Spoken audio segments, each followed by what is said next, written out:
Gente, eu fiz esse vídeo com tanto carinho, com tanta dedicação, porque eu sou fã do Indiana Jones, mas por causa de direitos autorais foi bloqueado esse vídeo.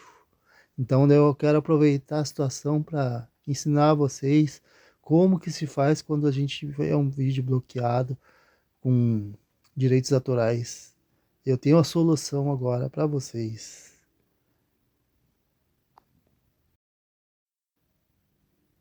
Tá, tá, tá, tá, tá, tá, tá, tá, tá, tá, tchá, tchá, tchá, ah, tá, tá, tá, tá.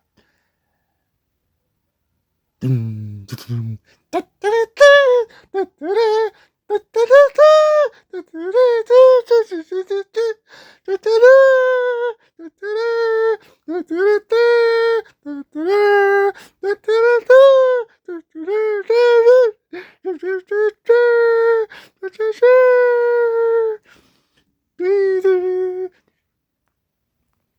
uma produção de Herbert Richards.